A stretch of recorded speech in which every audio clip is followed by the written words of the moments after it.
بسم اللہ الرحمن الرحیم۔ نبی کریم صلی اللہ علیہ وسلم نے فرمایا، صحت دل آدمی اللہ تعالیٰ سے بہت دور رہتا ہے۔ رسول صلی اللہ علیہ وسلم نے ارشاد فرمایا، کوئی صدقہ پانی پلانے سے بڑا ثواب والا نہیں۔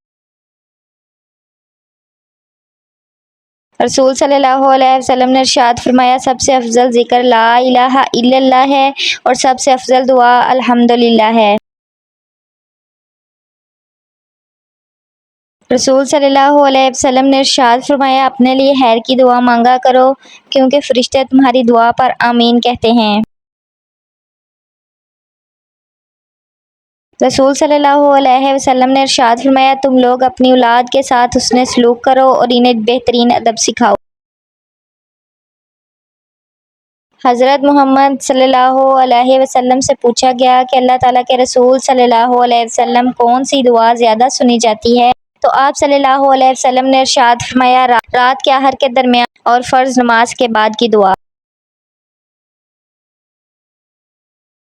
چومنے اور پوجنے میں فرق ہوتا ہے۔ رسول صلی اللہ علیہ وسلم نے اللہ کے گھر سے 360 بتوں کو نکال پھینکا جو پوجے جاتے تھے اور ایک پتھر کو جما دیا جو چوما جاتا ہے۔ نبی کریم صلی اللہ علیہ وسلم نے ارشاد فرمایا، اگر جوتے کا تسمہ بھی ٹوٹ جائے تو اللہ تعالیٰ سے مانگو۔ حضرت محمد صلی اللہ علیہ وسلم نے فرمایا، بندے کو قیامت کے دن جب اس کا مال نامہ دیا جائے گا تب اس میں ایسی نیکیاں لکھی ہوں گی جو اس نے کبھی نہیں کی ہوں گی۔ وہ پوچھے گا، یا رب یہ نیکیاں کہاں سے آئیں؟ اللہ تعالیٰ ارشاد فرمائے گا، تیری بے خبری میں لوگوں نے تیری غیبت کی، یہ نیکیاں ان کے غیبت کرنے سے تجھے ملی ہیں۔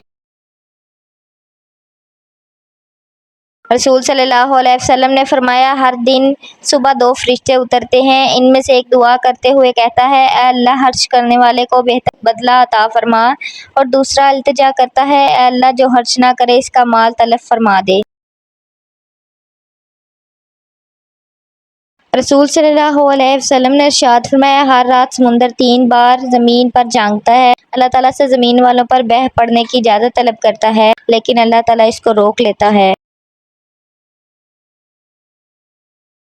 رسول صلی اللہ علیہ وسلم نے ارشاد فرمایا، جب کچھ لوگ جمع ہو اور ان میں سے کوئی ایک آدمی دعا کرے اور دوسرے آمین کہیں تو اللہ تعالیٰ ان کی دعا قبول فرماتا ہے۔ رسول صلی اللہ علیہ وسلم نے ارشاد فرمایا، قیامت کے دن لوگ حساب و کتاب میں مبتلا رہیں گے، صدقہ دینے والے اپنے صدقے کے سائے میں ہوں گے۔ انصاف کرو ورنہ یاد رکھنا حضرت صالحہ کی اونٹنی کے قاتل صرف 4 لوگ تھے، مگر غرق پوری قوم ہوگی کیونکہ باقیوں کا جرم خاموش رہنا تھا۔ نبی کریم صلی اللہ علیہ وسلم نے فرمایا، ماں کا حق ادا کرتے رہو، قسم ہے اللہ کی اگر تم اپنا گوشت کاٹ کر اسے دے ڈالو جب بھی اس کا چوتھائی حق ادا نہ ہوگا۔ رسول صلی اللہ علیہ وسلم نے ارشاد فرمایا، ہر چیز تقدیر سے ہے، یہاں تک کہ عاجز ہونا اور ہوشیار ہونا بھی تقدیر میں ہے۔ حضرت محمد صلی اللہ علیہ وسلم نے فرمایا، جب تک بندہ اپنے بھائی کی مدد میں لگا رہتا ہے تب تک اللہ تعالیٰ اس کی مدد کرتا رہتا ہے۔ حضرت عائشہ فرماتی ہیں کہ آپ صلی اللہ علیہ وسلم جب گھر میں ہوتے تو کپڑے پہ بند کرتے، بکری کا دودھ دوتے اور اپنا کام خود کرتے۔ رسول صلی اللہ علیہ وسلم نے ارشاد فرمایا، اللہ احسان کرتا ہے لہذا تم بھی احسان کیا کرو۔ رسول صلی اللہ علیہ وسلم نے ارشاد فرمایا، تم میں بہترین شخص وہ ہے جو تم میں اپنی بیویوں کے لیے بہترین ہو۔ رسول صلی اللہ علیہ وسلم نے ارشاد فرمایا، جس نے تکلیف اسے اللہ تکلیف دے گا، اور جس نے کسی پر مشقت ڈالی اللہ اس پر مشقت ڈالے گا۔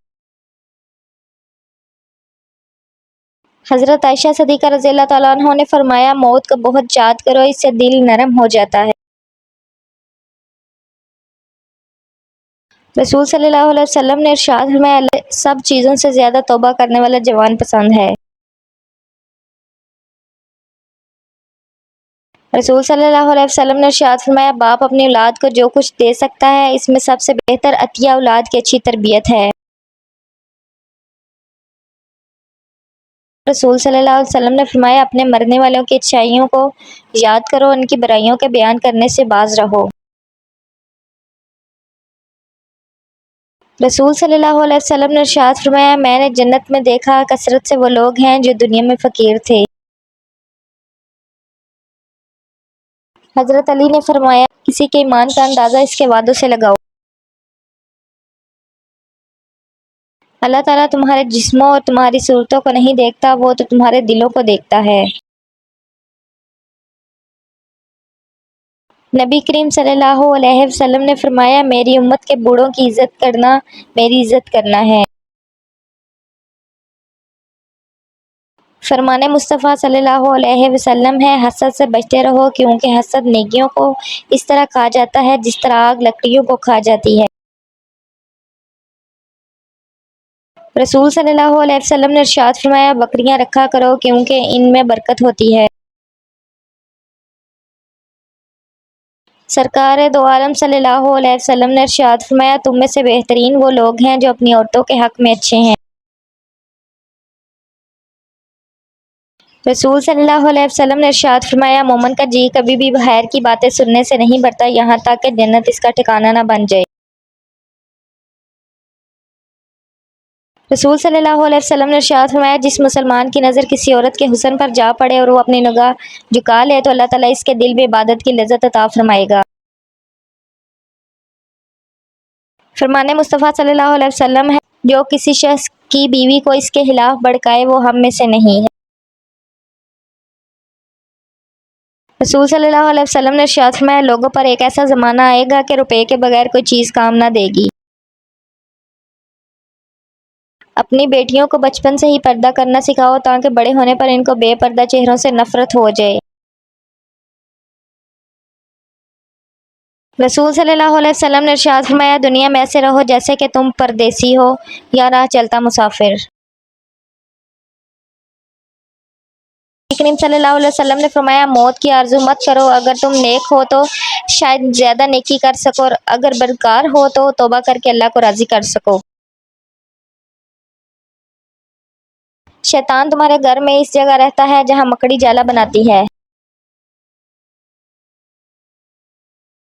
فرمان مصطفیٰ صلی اللہ علیہ وسلم ہے اپنی اولاد کو ادب سکھاؤ، قیامت والے دن تم سے تمہاری اولاد کے بارے میں پوچھا جائے گا کہ تم نے اسے کیا ادب سکھایا اور کس علم کی تعلیم دی۔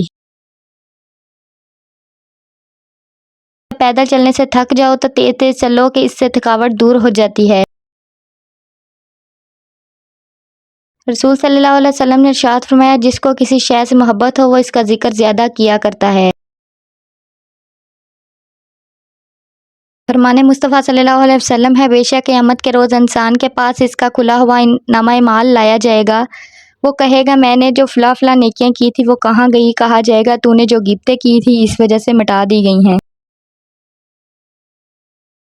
پیارے نبی کریم صلی اللہ علیہ وسلم نے ارشاد فرمایا جب تم ایسے ہو جاؤ کہ تمہارے غم بڑھ جائیں اور تم ان غموں کو ختم کرنا چاہو تو مجھ پر درود پڑھو اور یہ تمہارے غموں کو ختم کرنے کے ساتھ ساتھ تمہارے گناہوں کو بھی مٹا دے گا۔